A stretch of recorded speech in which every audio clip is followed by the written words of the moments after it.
ఇక తెల్ల బట్టలు వేసుకుంటే ఓరుస్తలేరు, అక్రమాలను ప్రశ్నించినందుకు వేధించారు. నన్ను చంపేందుకు ఆర్మూర్ జీవన్ రెడ్డి కి సుపారి, ప్రాణాలు లెక్క చేయకుండా పోరాడిన పెట్టని కేసులే, పోరాడని అంశం లేదు. నా జీవితం మొత్తం ప్రజాసేవకి అంకితం. అన్యాయం ఎక్కడ జరిగిన పోరాటమే నా పంద. పట్టభద్రుల ఎమ్మెల్సీ అభ్యర్థి తీన్మార్ మల్లన్న. బలహీన వర్గాల నిజం కేటీ రామారావు అన్న, మీరు ఒకసారి చూస్తే అసలు ఓర్చుకోడే ఎవడ తెల్ల బట్టలు వేసుకుంటే. తీన్మార్ మల్లన్నకి తెల్లంగా వేసుకోకూడదా? కార్లో పోతే ఆ కారు ఎక్కిపోతున్నానంటాడు. ఒక నిమ్న వర్గాలవాడు, ఓ బడుగు బలహీన వర్గాలవాడు కనీసం ఒక తెల్లంగా వేసుకుంటే ఓర్వనటువంటి గుణం కేటీ రామారావు. అమెరికాలో పనిచేసిన నువ్వు ఏమైనా తిరిగి చేయొచ్చు.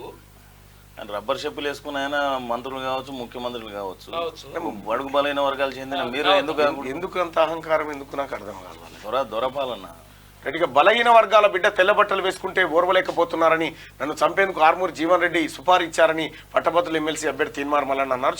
శనివారం నల్గొండ జిల్లా కేంద్రంలోని ఎంఎన్ఆర్ ఫంక్షన్ హాల్లో నిర్వహించిన నల్గొండ, ఖమ్మం, వరంగల్ పట్టభద్రుల నియోజకవర్గ ఆత్మీయ సమావేశంలో మల్లన్న మాట్లాడుతూ భావోద్వేగానికి గురయ్యారు. గత బీఆర్ఎస్ ప్రభుత్వాన్ని ప్రశ్నిస్తే తట్టుకోలేక అక్రమ కేసులతో వేధించారన్నారు. కేసీఆర్, కేటీఆర్ లాంటి వాళ్ళు 100 మంది వచ్చినా తన గెలుపును అడ్డుకోలేరని తెలిపారు. తీన్మార్ మల్లన్న ఒంటరిగానే ప్రాణాలను లెక్క చేయకుండా పోరాడాడని, కాంగ్రెస్ తనకు 1000 ఏనుగుల బలాన్ని ఇచ్చిందని చెప్పారు.